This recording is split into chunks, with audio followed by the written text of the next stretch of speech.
Hi all, this is an evening vlog. ഇത് Tuesday വൈകുന്നേരമാണ് കേട്ടോ. രാവിലെ ഞാൻ സ്കൂളിലേക്ക് പോയപ്പോഴത്തേക്ക് അലനോട് മീൻ മേടിച്ച് വെക്കാൻ പറഞ്ഞിരുന്നു. നമ്മുടെ ഇരവിപുരം മാർക്കറ്റിൽ നിന്ന് നല്ല അയലയും പാരയും കൊണ്ടുവന്നിട്ടുണ്ടായിരുന്നു.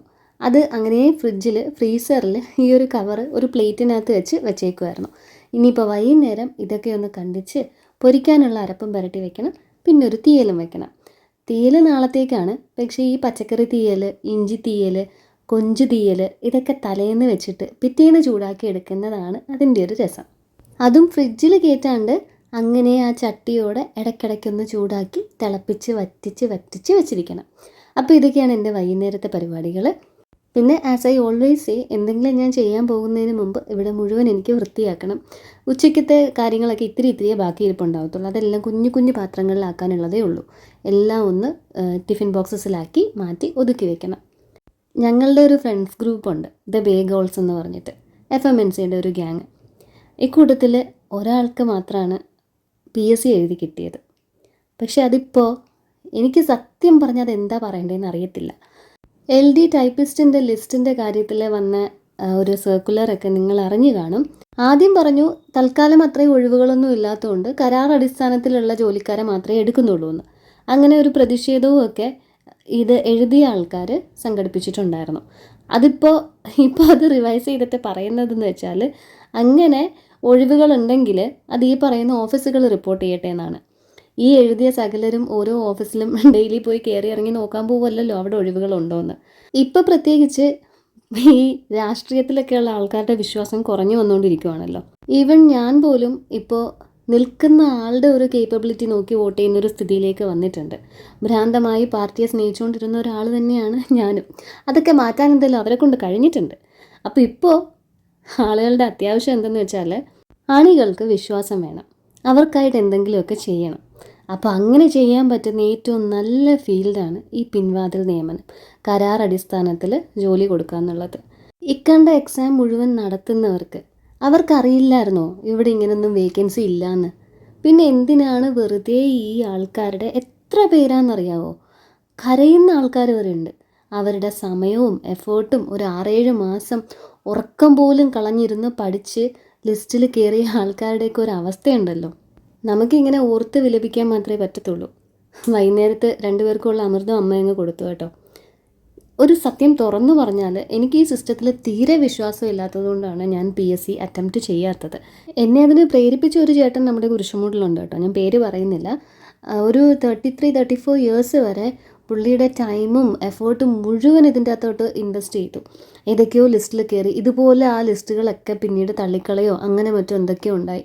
അവസാനം ഈ ഒരു 2-3 വർഷങ്ങൾക്ക് മുൻപോ മറ്റോ ആണ് ആ ചേട്ടൻ ഇത് ഉപേക്ഷിച്ചിട്ട് വേറെ ജോലിക്കായിട്ട് എബ്രോഡ് പോയത്. ഇപ്പോൾ അവർക്കൊരു വീടായി, മക്കൾ നല്ല സ്കൂളിൽ പഠിക്കുന്നു, ഒരു കാറും ഒക്കെ മേടിച്ചു. അങ്ങനെ ആ PSCയിൽ വിശ്വസിച്ചുകൊണ്ടിരുന്നെങ്കിൽ ചിലപ്പോൾ ഇതൊന്നും നടക്കത്തില്ലായിരുന്നു. പോലീസിൻ്റെ ലിസ്റ്റിൽ കയറിയ പല പയ്യന്മാരും ഞങ്ങളുടെ ഇവിടെ ഇപ്പോൾ വെൽഡിങ്ങിൻ്റെ പണിക്കൊക്കെ പോയിക്കൊണ്ടിരിക്കുക. ഇതിനൊക്കെ സത്യം പറഞ്ഞാൽ എന്താ ചെയ്യേണ്ടതെന്ന് അറിയാമോ? ഇലക്ഷനൊക്കെ ജയിച്ച് വന്ന് നിൽക്കുമ്പോൾ പറയണം, തൽക്കാലം ഞങ്ങൾക്ക് ഇവിടെ ഒരു MLAയുടെ ആവശ്യമില്ലെന്ന്, അല്ലെങ്കിൽ പറയണം ഇങ്ങനെ ഒരു പാർട്ടിയുടെ ആവശ്യമില്ലെന്ന്. ഇതൊക്കെ ഞാൻ ചിരിച്ചുകൊണ്ട് പറയുന്നതേ ഉള്ളൂ കേട്ടോ. എനിക്ക് ഭയങ്കരമായിട്ട് ദേഷ്യം വരുന്നുണ്ട്. എന്താടോ വാര്യരെ ഈ നാട് നന്നാവാത്തെ? നന്നാവൂല. ഇനിയിപ്പോൾ അത് പോട്ടെ, പറയാമെന്നല്ലാതെ നമ്മളെ കൊണ്ട് വേറൊന്നും പറ്റത്തില്ലല്ലോ. വൈകുന്നേരത്തെ കട്ടൻ ചായ അമ്മയാണ് ഇട്ട് തന്നത് കേട്ടോ. അമ്മയ്ക്കും എനിക്കുമായിട്ട് ഒരു കട്ടൻ ചായ ഇട്ടു. ഞങ്ങൾ 2 പേരും ഇരുന്ന് കട്ടൻ കുടിച്ചു. ഉണക്കത്തേങ്ങ ഇല്ല ഫ്രിഡ്ജിൽ.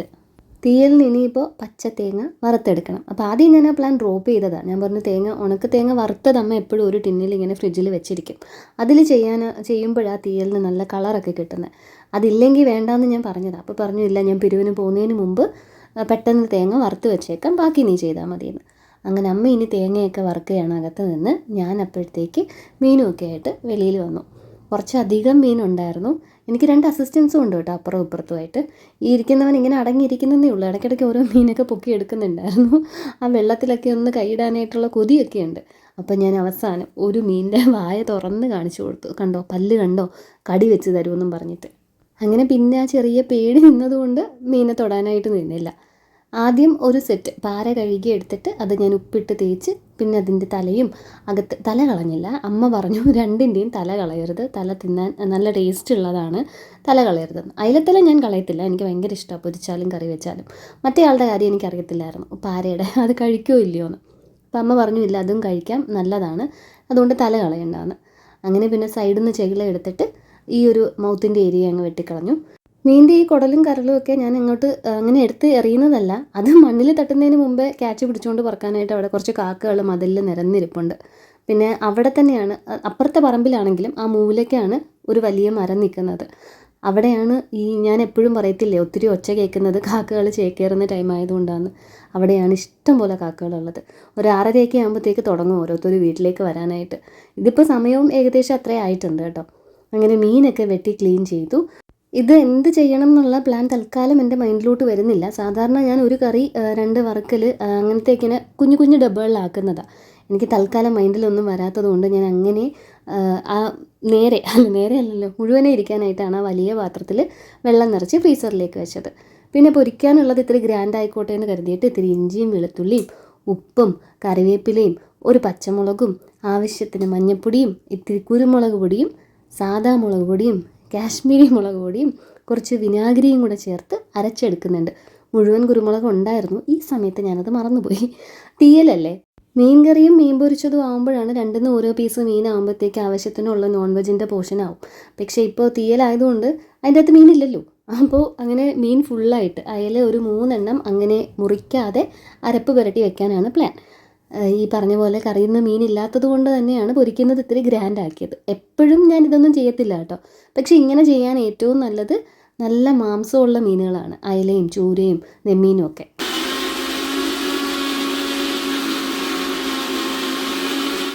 എന്നിട്ട് ആ അരപ്പൊക്കെ കൂടെ അയലയിലേക്ക് തേച്ച് പിടിപ്പിക്കാം. അയല മീൻ പൊരിക്കാനായിട്ട് അരപ്പ് തേക്കുമ്പോഴത്തേക്ക് നമ്മളല്ല തേക്കുന്നവർ ശ്രദ്ധിച്ചാൽ മനസ്സിലാവും അതിൽ അരപ്പ് പിടിക്കത്തില്ല. അതിൻ്റെ സ്കിന്നിൽ നിന്ന് ഇങ്ങനെ ഗ്ലൈഡ് ചെയ്ത് പോകും. നല്ല സ്കിന്നാണ് അയലയുടേത്. അപ്പോൾ അങ്ങനെ പോകാണ്ടിരിക്കാനായിട്ടാണ് ഞാൻ ഇതിൽ കുറച്ച് വെളിച്ചെണ്ണയും കൂടെ ചേർക്കുന്നത്. വെളിച്ചെണ്ണയോ സൺഫ്ലവർ ഓയിലോ, നിങ്ങൾ എന്ത് ഓയിൽ യൂസ് ചെയ്തിട്ടാണ് മീൻ പൊരിക്കുന്നത് ആ ഓയിൽ ചേർക്കാം. വെളിച്ചെണ്ണയിൽ പൊരിക്കുന്നതാണ് കേട്ടോ വറുത്ത മീൻ ടേസ്റ്റ്. അപ്പോൾ അങ്ങനെ ആ ഓയിൽ ചേർക്കുമ്പോൾ ഈ അരപ്പ് അങ്ങനെ ഗ്ലൈഡ് ചെയ്ത് പോകത്തില്ല, ഇതിനൊരു ഓയിലി കൺസിസ്റ്റൻസിയും കൂടെ കിട്ടുമല്ലോ. അങ്ങനെ ഇതെല്ലാം കൂടെ നല്ല രീതിക്ക് അങ്ങോട്ട് തേച്ച് പിടിപ്പിച്ച് വെച്ചിട്ടുണ്ട്. ഇത്തിരി അരപ്പ് ബാക്കി വന്നു, അത് ഞാൻ വേറൊരു ഡബ്ബയിലാക്കി വെച്ചു. ഇനിയും നമുക്ക് അയല ഇരിപ്പുണ്ടല്ലോ, അപ്പോൾ പൊരിക്കാൻ നേരത്തെ ഞാൻ ഇനിയും ഇഞ്ചിയും വെളുത്തുള്ളിയും കുരുമുളകും ഒന്നും അരച്ച് ബുദ്ധിമുട്ടുണ്ടല്ലോ. ഇനി ഇത് ഫ്രിഡ്ജിൽ ചില്ലറിലോട്ട് വെക്കാം. ഫ്രീസറിൽ വെക്കരുത്, ഒത്തിരി താഴത്തും ആയി പോകരുത്. വിനാഗിരി ഉള്ളതുകൊണ്ട് ഞാൻ മുൻപും പറഞ്ഞിട്ടുണ്ട് സാധനം കുക്കായി തുടങ്ങും.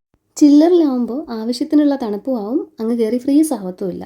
എന്നിട്ട് ഈ മീൻ വെട്ടിയ പാത്രങ്ങളൊക്കെ അങ്ങ് കഴുകി വെക്കാമെന്ന് വിചാരിച്ചു. ഈ വലിയ കറിച്ചട്ടി ഞാൻ ഒന്നും വെക്കുന്നത് നിങ്ങളതിൽ കാണാത്തത് അത് പൊട്ടിയിരിക്കുക കേട്ടോ. ഞാൻ മീൻ വെട്ടാൻ വേണ്ടി മാത്രമായിട്ട് വെച്ചിരിക്കുക. പൊട്ടിയെന്ന് വെച്ചാൽ ചിമ്മി ഇരിപ്പുണ്ട്. അപ്പോൾ എനിക്ക് എന്തെങ്കിലും ഇനി വെക്കുമ്പോഴത്തേക്ക് ഗ്യാസിൽ വെക്കുമ്പോൾ താഴെ കൂടി യൂസ് ചെയ്ത് പോകുമോ എന്നുള്ളൊരു പേടിയൊക്കെയാണ്. പക്ഷെ അത്രയ്ക്ക് വിടവൊന്നുമില്ല, എന്നാലും ഒരു ചിമ്മൽ, അതുകൊണ്ടാണ് അതങ്ങനെ യൂസ് ചെയ്യാത്തത്. അതെല്ലാം കൂടെ കഴുകി അവിടെ സ്റ്റെയറിൻ്റെ അടുത്ത് കൊണ്ടുപോയി, ആ പഴയ സ്റ്റെയറിൻ്റെ അടുത്ത് കൊണ്ടുപോയി ഉണക്കാൻ വെച്ചിട്ടുണ്ട്.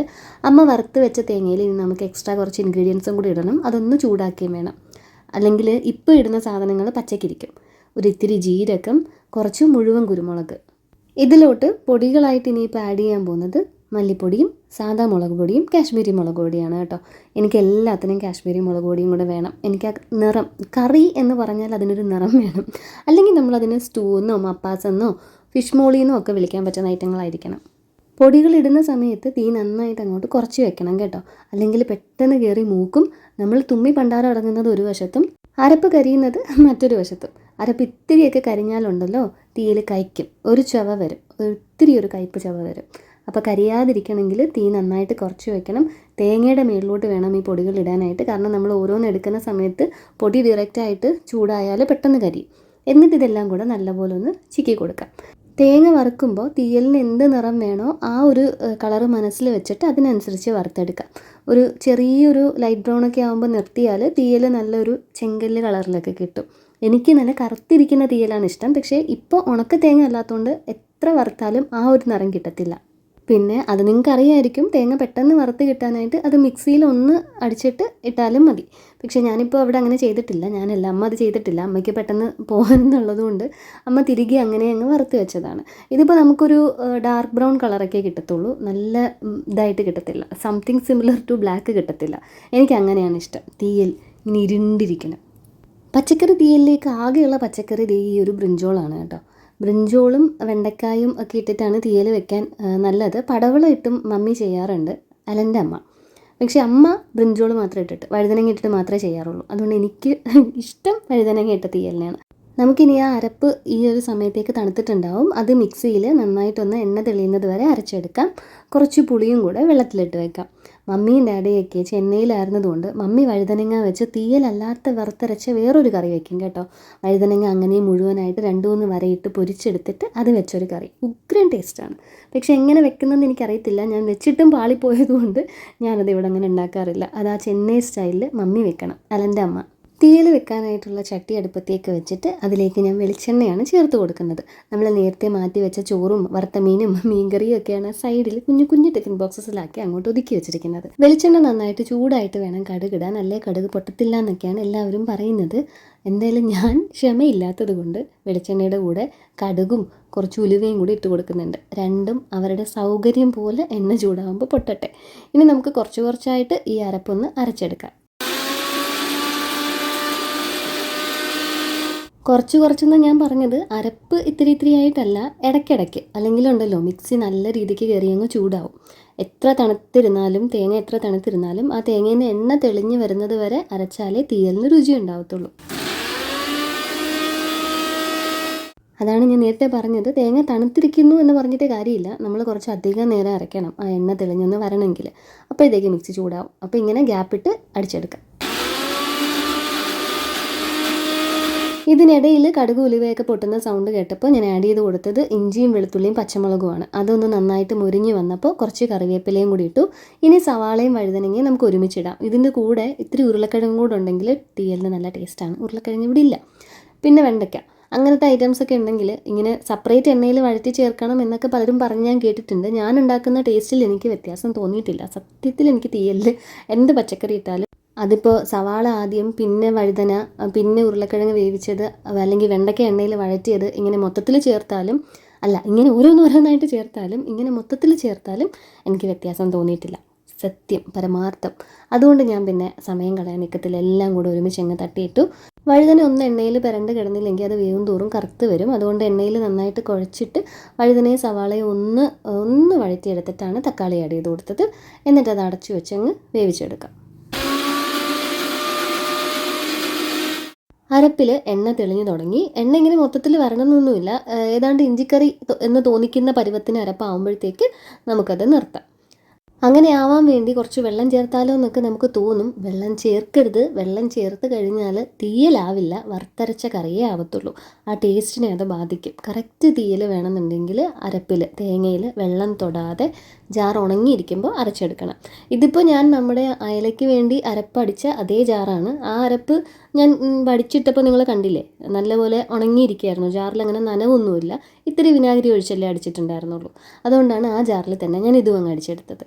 എന്നിട്ട് ഈ പച്ചക്കറികളിലേക്ക് നമുക്ക് പുളിവെള്ളം ഒഴിച്ചു കൊടുക്കാം. ഇനി ഈ പുളിവെള്ളത്തിൽ കിടന്ന് ഇതൊന്ന് വേകട്ടെ. അതൊന്ന് തിളച്ച് വരുന്ന സമയം കൊണ്ട് നമുക്ക് ഇത്തിരി ശർക്കരയൊന്ന് ചീകിയെടുക്കാം. ചീകാൻ തുടങ്ങിയപ്പോഴത്തേക്കാണ് എനിക്ക് മനസ്സിലായത് ഒരു രക്ഷയില്ല, നല്ല കല്ല് മാതിരി ഇരിക്കുന്നു. അങ്ങനെ ഞാൻ ഇടികല്ലിൽ ശർക്കര ഇടിച്ചെടുത്തു. 2-3 കഷ്ണം ഞാൻ തിന്നു. ബാക്കി പൊടിഞ്ഞ് കിട്ടിയത് നമുക്കിനി തീയലിലേക്ക് ഇടാം. മധുരത്തിന് ശർക്കര ഇല്ലെങ്കിൽ ഇത്തിരി പഞ്ചസാര ഇട്ടാലും മതി കേട്ടോ. പച്ചക്കറികളൊക്കെ നല്ല പരുവത്തിന് വെന്തിട്ടുണ്ടായിരുന്നു. അതിലേക്ക് നമ്മുടെ അരപ്പിട്ട് കൊടുക്കാം. ഞാൻ പറഞ്ഞില്ല, എണ്ണ തെളിഞ്ഞിട്ടേ ഉള്ളൂ. അങ്ങനെ മൊത്തത്തിൽ എണ്ണയായിട്ടില്ല. ഒരു ഇഞ്ചിക്കറിയുടെ ഒരു പരുവം. ഇനി ഇതെല്ലാം കൂടെ നന്നായിട്ട് കുഴയ്ക്കാം. ജാറ് കഴുകി ഒരു ഇത്തിരി വെള്ളം മാത്രം ചേർത്ത് കൊടുക്കാം. ഒരുപാട് വെള്ളം ആയാലും കൊള്ളില്ല, കുഴഞ്ഞിരിക്കുന്നതാണ് അതിൻ്റെ ഒരു രസം. ഇനി ഇത് തുറന്നു വെച്ച് തന്നെ നമുക്ക് നല്ല രീതിക്ക് തിളപ്പിക്കാം. ഇത്ര നേരം അടഞ്ഞിരുന്നതല്ലേ, ഇനിയും അടച്ചു വെച്ചിരുന്നാലുണ്ടല്ലോ പച്ചക്കറി എല്ലാം കൂടെ അങ്ങ് കലങ്ങിപ്പോവും. ഇത്തിരി അവിടെ എവിടെയും സംഭവങ്ങൾ കിടക്കട്ടെ. വെള്ളം കുറവെന്ന് തോന്നിയുകൊണ്ടാണ് ഞാൻ ഇത്തിരി കൂടെ വെള്ളം ഒഴിച്ചു കൊടുത്തത്. പിന്നെ കറിച്ചട്ടി ആവുന്നതിൻ്റെ ഒരു ഗുണം എന്ന് വെച്ചാൽ നമ്മളിനി ചൂടാക്കും തോറും ഇത് വറ്റിക്കൊണ്ടിരിക്കും, വെള്ളത്തിൻ്റെ അളവ് വറ്റിക്കൊണ്ടിരിക്കും. ടേസ്റ്റ് ചെയ്ത് നോക്കിയപ്പോൾ ഇത്തിരി ഉപ്പും കൂടെ കുറവുണ്ടെന്ന് തോന്നി. കുറച്ച് ഉപ്പും കൂടി ഇട്ടു. മധുരവും പുളിയും പാകത്തിന് സെറ്റാവാനായിട്ട് തീ സിമ്മിലാക്കിയിട്ട് നമുക്ക് കുറച്ച് നേരം ഇത് അടച്ചു വെച്ചേക്കാം. ശർക്കര ഫ്രിഡ്ജിൽ കൊണ്ട് വെച്ചേച്ചും ഞാനിപ്പോൾ കഴുകാനുള്ള പാത്രങ്ങൾ അങ്ങ് കഴുകി ഒതുക്കുവാണ് കേട്ടോ. ജാറും പിന്നെ കട്ടിംഗ് ബോർഡ് എന്താണ്ട് മാത്രമേ ഉള്ളൂ ഇപ്പോൾ കഴുകാനായിട്ട്. കട്ടിംഗ് ബോർഡ് നേരത്തെ കഴുകി, ഇടികല്ലും കൂടെ ഉള്ളൂ ഇപ്പോൾ കഴുകാനായിട്ട്. ഞാൻ B.Edന് ട്രിവാൻഡ്രത്ത് നിന്നിരുന്നപ്പോൾ അവിടെയൊക്കെ തീയൽ വെക്കുമ്പോഴായാലും മീൻ വറുക്കുമ്പോഴായാലും ഗരം മസാല ചേർക്കും കേട്ടോ. പക്ഷേ എനിക്കതങ്ങോട്ട് ഉൾക്കൊള്ളാൻ പറ്റിയിട്ടില്ല. എനിക്കും പറ്റില്ല. ലിലിയംച്ചി എടുത്ത് പറഞ്ഞു കഴിഞ്ഞാൽ ലിലിയംച്ചി ഓടിക്കും. നമ്മളിവിടെ കൊഞ്ച് തീയൽ ഉണ്ടാക്കിയാലും അതിൽ ഗരം മസാല ഇടാറില്ല. കൊച്ചുവപ്പയൊക്കെ അങ്ങനെ തന്നെയാണ്. ഗരം മസാല ഇട്ട് മീൻകറി, അതായത് സീ ഫുഡ് ഐറ്റംസ് ഇങ്ങനെ ഗരം മസാലയൊക്കെ ഇടുന്നത് ആരും എടുക്കത്തില്ല ഇവിടെ. എനിക്കും ആ ടേസ്റ്റിനോട് അങ്ങോട്ട് യോജിക്കാൻ പറ്റിയിട്ടില്ല. ഞാനൊന്ന് കുളിക്കാമെന്ന് കരുതിയാണ് കേട്ടോ ഈ താല അപ്പുറത്തേക്ക് കൈമാറുന്നത്. അവിടെ കുക്കുസാറുണ്ട്. കുരിശടിൻ്റെയും ലില്ലിയംസിൻ്റെ വീട്ടിൻ്റെയും ഇടയിലുള്ള ആ വഴിയിൽ നിന്ന് കളിച്ചുകൊണ്ടിരിക്കുമായിരുന്നു. അങ്ങോട്ടേക്ക് കളിക്കാൻ വിട്ടതാണ്. അപ്പോഴത്തേക്ക് അപ്പൻ വന്ന് വിട്ടു ഓട്ടോയുമായിട്ട്. പിന്നെ രണ്ടുപേരും ഓട്ടോയിൽ കയറി. എബി എങ്ങോട്ടേക്കോ പോകാൻ പോകുമായിരുന്നു. അങ്ങനെ അവനും നിർത്തി ഓട്ടോയുടെ സൈഡിൽ വണ്ടി. ഓട്ടോയിൽ ആളുണ്ടെങ്കിൽ ഇവരങ്ങനെ കയറത്തില്ല കേട്ടോ. സൺസെറ്റൊക്കെ ദേ ഇവിടം വരെ ആയി. ഇനി ഇങ്ങോട്ടേക്ക് താഴത്തോട്ട് എത്തണം. ഓട്ടോയിൽ നിന്ന് ഇറങ്ങത്തില്ല, ഒന്ന് കറക്കിയിട്ട് ഇറങ്ങാമെന്ന് പറഞ്ഞത് എൻ്റെ അപ്പൻ ലിറ്ററലി അനുസരിച്ചു. ദേ ഓട്ടോ ഇവിടെ കിടന്ന് കറങ്ങുന്നു. ഒരു കറക്കം കഴിഞ്ഞിട്ട് അവിടെ ലില്ലിയംസിൻ്റെ വീടിന് മുന്നിലായിട്ട് ഇറക്കിയിട്ട് പോകും. ഈ കാണുന്ന കുഴി അത്ര വലിയ കുഴിയൊന്നും അല്ല കേട്ടോ. നമ്മൾ പെരുന്നാളിൻ്റെ സമയത്ത് പ്ലേറ്റ് ഇടാനായിട്ട്, പേപ്പർ പ്ലേറ്റ് ഇടാനായിട്ട് എടുക്കുന്ന കുഴിയാണ്. പിന്നെ കോമൺ ആയിട്ട് ഞങ്ങൾ കത്തിക്കാൻ പറ്റുന്ന സാധനങ്ങളൊക്കെ എല്ലാ വീട്ടുകാരും കൊണ്ട് ഇവിടെ ഇട്ടിട്ടും കത്തിക്കും. അതുകൊണ്ട് സെപ്പറേറ്റ് ആയിട്ട് വീടുകളിൽ ഞങ്ങൾക്ക് കൊതുകുതി യൂസ് ചെയ്യേണ്ട.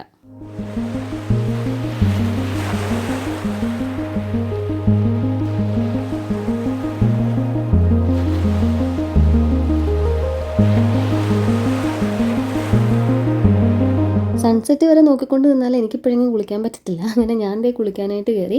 അവിടെ നിന്ന് കളിച്ചുകൊണ്ടിരിക്കുന്ന ടീംസിൽ ഏറ്റവും കുഞ്ഞാളുടെ ഫാദറാണ് ആ ബനിയൻ ഇട്ടിട്ട് അവിടെ ഉണ്ടായിരുന്നത് കേട്ടോ.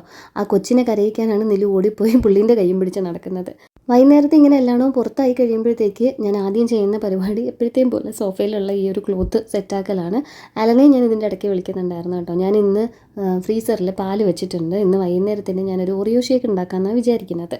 അപ്പോൾ അവിടുന്ന് ഇറങ്ങാറായെങ്കിൽ അതും കൂടെ ചെയ്തിട്ട് കയറി കുളിക്കാമെന്നുള്ള രീതിയിലാണ് വിളിച്ചത്. ഡയൽ ചെയ്തിട്ട് ഫോൺ അവിടെ വെച്ചു. ഇനിയിപ്പോൾ കുറേ കേൾക്കാനുണ്ടല്ലോ. ലോട്ടറി അടിച്ചു dash dash dash dash dash. Call attend ചെയ്തിട്ട് ഞാൻ ഇനിയൊരു 15 മിനിറ്റിൽ അവിടെ നിന്ന് ഇറങ്ങും എന്നാണ് പറഞ്ഞത്. പിന്നെ വരുന്ന വഴിക്ക് ന്യൂഡിൽസും മേടിച്ചുകൊണ്ട് വരുന്നുണ്ട്. നന്നായിട്ട് വിശക്കുന്നുണ്ട്. അതുകൊണ്ട് ഷേക്കും ന്യൂഡിൽസും ഒക്കെ ആയിട്ട് ഇന്ന് ഡിന്നർ കുറച്ച് നേരത്തെ ആക്കാറുണ്ട്. അങ്ങനെ എൻ്റെ അടുക്കിപ്പറക്കലൊക്കെ കഴിഞ്ഞ് ഞാൻ കുളിക്കാനായിട്ട് പോകാൻ നേരത്ത് അലനും എത്തി. അങ്ങനെ പിന്നെ വിചാരിച്ചു ഇനി ഇതെല്ലാം കഴിയട്ടേന്ന്. ഇപ്പം എൻ്റെ കഴുത്തിൽ വേറൊരു സാധനം കൂടെ ഉണ്ട് കേട്ടോ. അതെൻ്റെ താലിമാലയാണ്. അതിനകത്തുനിന്ന് മിന്ന് ഞാൻ ഇളക്കി ചെറിയൊരു നേർത്ത മാലയിൽ ഇട്ടുകൊണ്ടായിരുന്നു ആദ്യം നടന്നിരുന്നത് കേട്ടോ. പിന്നെ ഇപ്പോഴത്തെ മോഡൽ മാലയൊക്കെ മേടിച്ചപ്പോഴത്തേക്ക് അതിനനുസരിച്ചുള്ള കല്ല് വെച്ച ലോക്കറ്റാണ് പിന്നെ കഴുത്തിൽ കിടന്നത്. മാല ബൈ ദ ബൈ ഇവിടെ ഇല്ലായിരുന്നു. ഒരാളുടെ പഠിത്തത്തിൻ്റെ കാര്യത്തിന് ബാങ്കിലിരിക്കുമായിരുന്നു. ഞാൻ ഇടാതെ വെച്ചിരിക്കുന്ന സാധനം കൊണ്ട് അങ്ങനത്തെ നല്ല കാര്യങ്ങളൊക്കെ നടക്കുമെങ്കിൽ നടക്കട്ടെ. അങ്ങനെ സാധനം ദേ ഇന്ന് വൈകുന്നേരം എടുത്തു തിരിച്ച് കൊണ്ടു തന്നു എനിക്ക്. അപ്പോൾ ഞാൻ ഒരു രസത്തിന് കഴുത്തിലെടുത്തങ്ങിട്ടു. ഫ്രീസറിൽ നിന്ന് പാലെടുത്തപ്പോഴത്തേക്ക് അത് ഭയങ്കരമായിട്ട് കട്ടിയായിട്ടിരിക്കുന്നു. അങ്ങനെ അത് ഇടിച്ച് പൊട്ടിച്ച് ഞാൻ ദേ ജാറിലേക്കാക്കി. എന്നിട്ട് ഒരു പാക്കറ്റ് ഓറിയോസും കൂടെ, ഓറിയോ അല്ലായിരുന്നു ഡാർക്ക് ഫാൻറ്റസി ആയിരുന്നു, അതുണ്ടായിരുന്നു, അതങ്ങ് ചേർത്തു. ആലൻ ഇപ്പം മേടിച്ചുകൊണ്ട് വന്ന പഴവും ഏത്തപ്പഴവും ഒക്കെയാണ് കേട്ടോ അവിടെ ഇരിക്കുന്നത്. ഇനി അതൊക്കെ പൊതിയുന്ന് മാറ്റണം. ന്യൂഡിൽസിൻ്റെ പരിപാടിയൊക്കെ ആലൻ തന്നെയാണ് കേട്ടോ ചെയ്തത്. അരിഞ്ഞതും ഉണ്ടാക്കുന്നതും ഒക്കെ ആലനാണ്. ഇന്ന് നമുക്ക് ന്യൂഡിൽസ് ബൈ ഷെഫ് പിള്ളയാണ്. ഞാൻ ദേ അപ്പുറത്ത് ആ ഐസ് ഉണ്ടല്ലോ, ഐസല്ല പാലങ്ങോട്ട് അരയുന്നില്ല, ഷേക്ക് ആവുന്നില്ല. അങ്ങനെ ഞാൻ ഏറ്റവും മൂർച്ചയുള്ളൊരു കത്തി എടുത്ത് ഇടിച്ചുടച്ച് അതിനെ ഒരു വിധത്തിൽ ഷേക്ക് ആക്കി. അതിനിടയിൽ ചൂട് അപാരം. എനിക്കിതുവരെ ചൂടുകുരു വന്ന് തുടങ്ങിയിട്ടില്ല. കുക്കൂനും നിലൂനൊക്കെ വന്ന് തുടങ്ങിയിട്ടുണ്ട്. ഞാൻ എന്നിട്ടതേ ഞങ്ങൾക്ക് കഴിക്കാനുള്ളതൊക്കെ എടുത്തു. ന്യൂഡിൽസ് 4 പ്ലേറ്റിലുമാക്കി ഷേക്ക് ഗ്ലാസ്സിലേക്ക് ഒഴിക്കാൻ തുടങ്ങിയപ്പോഴാണ് പണി പാളിയെന്ന് മനസ്സിലായത്. ബിസ്ക്കറ്റ് കുറച്ച് അധികമായി പോയെന്ന് തോന്നുന്നു. ടേസ്റ്റ് ഉണ്ട് കേട്ടോ, ടേസ്റ്റ് നല്ല ടേസ്റ്റ് ഉണ്ട്. പക്ഷേ അങ്ങനെ ഒഴിച്ച് എടുക്കാൻ പറ്റുന്നൊരു പാകത്തിനല്ല അത്. അങ്ങനെ ഞാൻ പിന്നെ ഒരു കുഴുവൻ സ്പൂൺ എടുത്തിട്ട് അതിനകത്ത് കുറച്ചായിട്ടെടുത്ത് എല്ലാ ഗ്ലാസ്സിലും നിറച്ചു. നിലൂന് തീരെ കുറച്ച് ഒഴിക്കണം എന്ന് എനിക്കുണ്ടായിരുന്നു. കാരണം അവന് ഈ ഇത്തിരി ചുമയൊക്കെ വന്നു കഴിഞ്ഞാൽ നമ്മൾ നെബുലൈസേഷനൊക്കെ ചെയ്യേണ്ടി വരും. ഇത്തിരി വലിയവനാണോ എന്നൊരു സംശയം ദില്ലാതില്ല. എന്നിട്ട് ഞങ്ങളെല്ലാവരും കൂടെ ദേ TV ഒക്കെ ഓൺ ചെയ്ത് ഞങ്ങളുടെ ഏർലി ഡിന്നർ കഴിക്കുകയാണ്. ഇനിയിപ്പോൾ ആരും അധികമൊന്നും കഴിക്കത്തില്ല. നല്ല ഫില്ലിംഗ് ആയിരിക്കും. ചീസും വെജിറ്റബിൾസും ഒക്കെ ഇട്ട് നല്ല അടിപൊളി ന്യൂഡിൽസ് ആയിരുന്നു. ഞാൻ ഉണ്ടാക്കുന്നതിനേക്കാളും നല്ലതാട്ടോ. അതല്ലേലും അങ്ങനെയാണല്ലോ. അപ്പുറത്ത് ഒരുത്തിന് സ്വന്തമായിട്ടൊരു മാറ്റൊക്കെ എടുത്ത് വെച്ച് കൊടുത്തിട്ടുണ്ടെങ്കിൽ സംഭവം മൊത്തം തറയിലും ദേഹത്തും ഒക്കെ ഉണ്ട്. ഇനി ഇതൊക്കെ കഴിയുമ്പോഴത്തേക്കും ഒന്ന് വാഷ് ചെയ്തെടുക്കണം, ക്ലീൻ ചെയ്തെടുക്കണം. പാത്രം കഴുകുന്ന പോലെ തന്നെ അവനെയും കഴുകിയെടുക്കണം. ഞാൻ വിചാരിച്ചിരുന്നതേ തീയലൊക്കെ ഉണ്ടാക്കിയിട്ട് പിന്നെ ഇത്തിരി മീൻകറിയൊക്കെ ബാക്കി ഇരിപ്പുണ്ടല്ലോ, ഇതൊക്കെയായിട്ട് ഇന്ന് രാത്രി നല്ല ചൂട് ഗോതമ്പ് ദോശയും മീൻകറിയും തീയലും ഒക്കെ ആയിട്ട് കഴിക്കാമെന്നാണ് വിചാരിച്ചിരുന്നത്. പിന്നെ ഈ നൂഡിൽസ് ഇങ്ങനെ വന്നതുകൊണ്ട് എന്തായാലും ഒരു ആശ്വാസം. ഇനി എനിക്കിപ്പോൾ ഒന്നും ഉണ്ടാക്കണ്ട. എനിക്കാണെങ്കിൽ നിവരാൻ വയ്യ, അത്രത്തോളം ഞാൻ കഴിച്ചു. നിലു ബാക്കി വെച്ചതും കുറച്ച് ഞാൻ തന്നെയാണ് എടുത്ത് ഫിനിഷ് ചെയ്തത്. പിന്നെ അമ്മ കഴിക്കും, അലൻ ഉണ്ടാക്കിയതാണ്, ടേസ്റ്റ് ചെയ്ത് നോക്കുന്നൊക്കെ പറഞ്ഞാൽ ഇത്തിരി കഴിക്കുമായിരിക്കും എന്നുള്ള പ്രതീക്ഷയിലാണ് അതേ ഒരു ബൗളിൽ ഇത്തിരി നൂഡിൽസും ഒരു ഗ്ലാസ്സിൽ ഇത്തിരി ഷേക്കും വെച്ചിരിക്കുന്നത്. കഴിക്കുകയൊക്കെ ചെയ്യും. ഞാൻ പറയും ഇങ്ങനെ അമ്മ ടേസ്റ്റ് ചെയ്ത് നോക്കും, ഞാൻ ഉണ്ടാക്കിയ ഷേക്കാന്നൊക്കെ പറയുമ്പോൾ കഴിക്കും. എന്നിട്ട് അടുപ്പ് ലില്ലിയംച്ചി എടുത്ത് പറയും അവൾ ബിസ്ക്കറ്റും പാലും കൂടെ ഒക്കെ അടിച്ച് വെച്ച് എന്താണ്ടൊക്കെ ഉണ്ടാക്കിയെന്ന്. ഇനി കാണുമ്പോൾ ലില്ലിയംച്ചി പറയുകയും ചെയ്യും ആ പാല് കാച്ചി ബിസ്ക്കറ്റ് മക്കൾക്ക് അങ്ങ് കൊടുത്തുവിടായിരുന്നു എന്ന്. പിന്നെ നമ്മളങ്ങ് തള്ളി വിട്ടാൽ മതി. അമ്മ ഇത് നല്ല ടേസ്റ്റാണ്, വിറ്റാമിൻ A ഉണ്ട്, D ഉണ്ട്, C ഉണ്ട് എന്നൊക്കെ പറഞ്ഞിട്ട് അങ്ങ് തള്ളുമ്പോഴത്തേക്ക് അതങ്ങ് ശരിയായിക്കോളും. പിന്നെ ഞാൻ ദേ ഗ്യാസൊക്കെ ക്ലീൻ ചെയ്തു. ഇനി കിച്ചണിൽ വലിയ പരിപാടികളൊന്നുമില്ല. അങ്ങനെ അവസാനം ഞാൻ പോയി കുളിച്ചു. മാല ഇങ്ങനെ ഇട്ട് കണ്ടപ്പോഴേ ഇവർ രണ്ടുപേരും ഇത് കണ്ടിട്ടില്ല കേട്ടോ. അതാണ് അതിലെ വേറൊരു സത്യം. ഇവർ രണ്ടുപേരും ഇത് കണ്ടിട്ടില്ല, ഈ മാല കണ്ടിട്ടില്ല. ഞാൻ ഈ മാല ഇട്ടിട്ട് വന്നിരുന്നപ്പോഴത്തേക്ക് നിലു പറഞ്ഞത് മമ്മ പെണ്ണായി എന്നാണ്. കുക്കു സാറ് പറഞ്ഞത് മമ്മ അമ്മയായെന്നാണ്. പിന്നെ സ്കൂളിലെ കുറച്ച് പേപ്പർ കറക്ഷൻസും ഒക്കെ ഉണ്ടായിരുന്നു കേട്ടോ എനിക്ക് ചെയ്യാനായിട്ട്. കുക്കു സാറിന് നാളെ GK ആണ്, അതോടുകൂടി എക്സാംസ് തീരും. തേഴ്സ്ഡേ കളറിങ്ങും കൂടെ ഉണ്ട്. അതൊരു എക്സാം അല്ല, നമ്മൾ ഒരു പേപ്പറിൽ ഒരു പിക്ചർ പ്രിൻറ്റ് ചെയ്ത് കുട്ടികൾക്ക് എല്ലാവർക്കും കൊടുക്കും. അതിൽ ഹാപ്പി ഹോളിഡേയ്സ് എന്നും ഉണ്ടാവും. അവർ കളർ ചെയ്തിട്ട് അവർക്കതങ്ങ് വീട്ടിൽ കൊണ്ടുപോകും. ഇത് ഓണത്തിനും ക്രിസ്മസിനും ഒക്കെ കൊടുക്കും കേട്ടോ, ഇങ്ങനെ ഹാപ്പി ഓണം, ഹാപ്പി ക്രിസ്മസ് എന്നൊക്കെ എഴുതിയിട്ട്. സ്കൂളിൽ നിന്നൊരു വിഷു പോലെ. പുറത്ത് നല്ല മഴ തുടങ്ങി.